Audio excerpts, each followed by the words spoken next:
Monday morning அனைவருக்கும் happy Krishna Jayanthi நல்வாழ்த்துக்கள். இன்றைக்கி என்ன பிரேக்ஃபாஸ்ட்டுன்னு பார்த்தீங்கன்னா, இட்லியும் தக்காளி சட்னியும் தான் பண்ணியிருந்தேன். பிரேக்ஃபாஸ்ட்டு முடிச்ச கையோடையே மதியம் லஞ்சு ஸ்டார்ட் பண்ணிட்டேன்.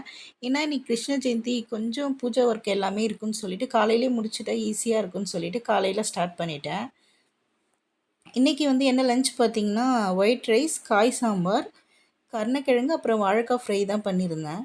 நான் ஒரு சைடு லஞ்ச் வேலை பண்ணிட்டு இருந்தேன். அவங்க அப்பா பார்த்தீங்கன்னா, ஒரு சைடு கிளீனிங் ஒர்க் எல்லாமே முடிச்சுட்டு பசங்களுக்கு ஜூஸ் போட்டு குடுத்துட்டு இருந்தாங்க.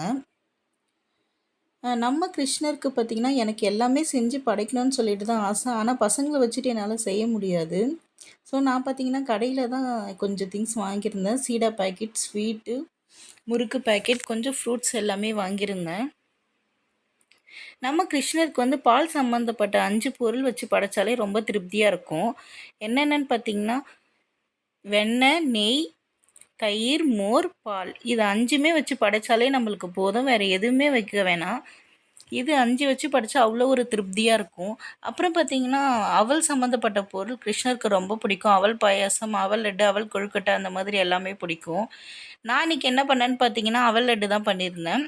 ஒரு பேனில் பார்த்தீங்கன்னா லைட்டாக நெய் விட்டு 1 கப் அவல், 1 கப் துருவின தேங்காய் 2மே ரோஸ்ட் பண்ணிக்கோங்க. ரோஸ்ட் பண்ணதுக்கப்புறம் இன்னொரு சைடு பார்த்திங்கன்னா வெல்லம் போட்டு 1/2 டம்ளர் அளவுக்கு வெள்ளைப்பாவு ரெடி பண்ணிக்கோங்க. தண்ணி நிறையா விடக்கூடாது. வெள்ளைப்பாவு ரெடி பண்ணி ஃபில்டர் பண்ணிக்கோங்க.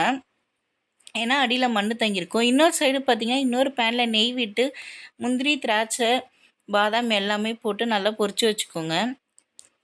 நம்ம ரோஸ்ட் பண்ணி வச்சுருக்க அந்த அவலை ஒரு மிக்ஸி ஜாரில் மாற்றிக்கோங்க.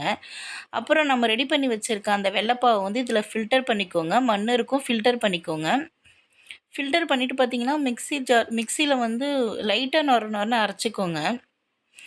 அரைச்சி ஒரு பிளேட்டில் மாற்றிக்கோங்க. நெக்ஸ்ட்டு நம்ம பொரிச்சு வச்சுருக்க அந்த முந்திரி, திராட்சை இதில் மிக்ஸ் பண்ணிக்கோங்க. மிக்ஸ் பண்ணி உருண்டை பிடிச்சா அவல் லட்டு ரெடி ஆகிடும். எனக்கு பார்த்திங்கன்னா உருண்டை பிடிக்கவே வரல. அவல் லட்டு எல்லாமே ரெடி பண்ணி சாமிக்கு ரெடியாக எல்லாமே ஒரு பிளேட்டில் எடுத்து வச்சுட்டேன் படைக்கிறதுக்காக.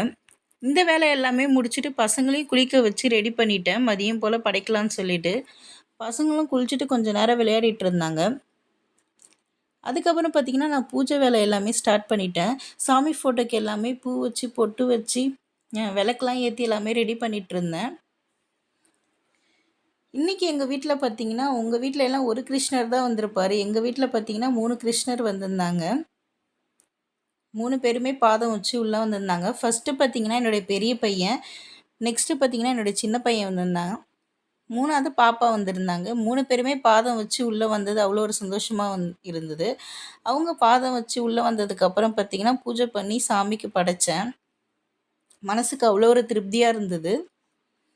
நான் படைச்சிட்டு எல்லாருக்கும் பட்டை விடுறதுக்குள்ளே என்னுடைய சின்ன பையன் பார்த்திங்கன்னா அவங்க அண்ணனுக்கு எடுத்துகிட்டு போய் விட்டுட்டு இருந்தான்.